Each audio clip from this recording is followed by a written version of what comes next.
If you are tired of boring chicken, you are going to love the recipes in today's video. The first recipe is for lemon garlic chicken and potatoes, and I did half this recipe, so I will have both of these recipes linked in my description box for you below. But I just started out with 2 chicken breasts, and I'm just going to season them with salt and pepper on both sides. Now the recipe also calls for Italian seasoning. I chose to leave it off, but you could absolutely add the Italian seasoning if you would like. And then we're going to use the Instant Pot for this recipe. Now, if you don't have an Instant Pot, you can absolutely make this without one, but if you do, you just want to turn it on to saute, let it come up to temperature. I added in some olive oil and then place those chicken breasts into the Instant Pot. You're not cooking the chicken all the way through, just searing it on each side. And if you were doing the full recipe or all 4 chicken breasts or more than that, you would probably just want to do it in batches just so that way you can really get a good sear on the chicken. Once it has seared, I'm going to go ahead and remove it from the Instant Pot, and then I'm going to add in a little bit of butter along with some minced garlic. And at this point, I turned the Instant Pot off because it was still really hot from being on saute. So I turned it off, added in the butter and the garlic, and I'm just going to let that cook for a couple of minutes until the garlic becomes fragrant. And then you're going to go in with some chicken broth. Now I use better than bouillon, so I'm just adding the water in here, and just really take your spatula or spoon and make sure that you scrape up all of the brown bits on the bottom of the Instant Pot. And then here I'm going in with better than bouillon, but you want to make sure that you scrape it well just so you don't get a burn notice. Plus all of that is amazing flavor from the chicken searing. Once you have that cleaned off the bottom, you're just going to add in some lemon juice. So I'm just squeezing in half lemon, and then you're going to place the trivet into the bottom of your Instant Pot. Place the chicken breast onto the trivet, and then you're going to go in with potatoes. So I did go ahead and wash these really well. I'm just using like the small gold potatoes. You can use any kind of potato, but if they're larger, you just want to cut them into smaller pieces. And then I'm going to season it with some salt and pepper. Then you're just going to place your lid on the Instant Pot, set it to manual high pressure for 5 minutes, and let it do a natural release for 10 minutes. And then once that has finished cooking, we're just going to pull out the chicken and the potatoes and then finish off the sauce. Now for the sauce, I'm just going to make a little cornstarch slurry here. So it's just cornstarch with some water that I can add in. Now if you were not making this in the Instant Pot, you could just absolutely cook your potatoes however you prefer. If you want to do the potatoes and the chicken together in the oven, you could do that. It'd be a great sheet pan meal, and then just make the sauce on the stove. But I definitely would recommend having some lemon juice on the chicken and potatoes while they're cooking, just so you can really infuse that flavor if you're not using the Instant Pot.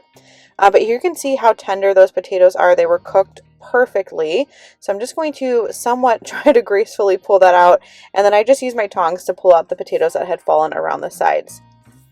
So again, like I said before, once you have that removed, you just want to add in your cornstarch slurry. So at this point, I put the Instant Pot back onto saute, and then just took about like 30 seconds, honestly, for this to come together and for this to thicken up.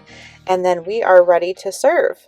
And like I said, you can absolutely make this recipe or something similar to it without the Instant Pot, but if you have one, definitely use it. This chicken was very juicy and the potatoes were perfectly cooked. The next recipe is for this caprese chicken, and the original recipe is to grill the chicken, but up here in Northwest Indiana, it is nowhere near ready to be outside grilling. We're kind of starting to get a little bit closer, but this night definitely not. So I'm just going to season my chicken breast with some salt, pepper, Italian seasoning, and garlic and onion powder on both sides. And then instead of grilling it, I'm just going to sear this chicken in my pan. So I just heated up my pan over about medium-high heat, added in some olive oil, and I'm just going to sear it on both sides. And this time I am cooking it all the way through. So I will kind of lower that heat down to more like the medium-high range, medium range, just to make sure that I get it cooked all the way through without burning the chicken. But once it is cooked, I'm going to go on top of it with some fresh mozzarella, and then I'm just going to add a lid on top so that can melt down. And then while that was cooking, I went ahead and prepared a orzo side dish that is absolutely amazing. So it's a Parmesan garlic orzo. So for this, I'm just going to mince up some garlic, and then in my pot, I'm going to add in called for chicken broth. But again, I'm using the better than bouillon, so I just added in the water and the better than bouillon. I started to whisk it together a little bit, and then I realized that it's kind of silly to do that until it was on the heat because I was using cold water at this point. But I broke that up a little bit, and then I'm going to add in the garlic and the orzo. If you are not familiar with orzo, it's pasta. So it's pasta that's shaped and looks like rice, but it is a pasta. But it's just really delicious. I love it. And there's so many different things you can do with it. I've done pasta salads, different pasta dishes, but this was a really great side, something different to have with our chicken this evening, so we loved it. I also added in a little bit of salt and pepper. I was going to do my main seasoning at the end of cooking it where I could taste it and check for the seasoning, but I went ahead and incorporated a little bit now. And then you're just going to put this on the stove and cook it until that liquid is absorbed and the pasta is cooked all the way. Go in with a little bit of heavy cream and some Parmesan cheese and stir that together. And then the recipe calls for fresh parsley, excuse me. I was out, so I just used dried parsley just to give it a little bit of flavor and then add a little bit of green to it.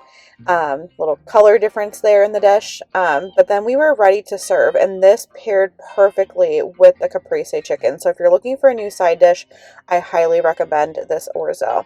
And then for the chicken, I went ahead and topped mine with some sun-dried tomatoes and some pesto. You could also do fresh basil if you like, but I love pesto and I had some on hand, so I topped mine with that. And then we were ready for dinner.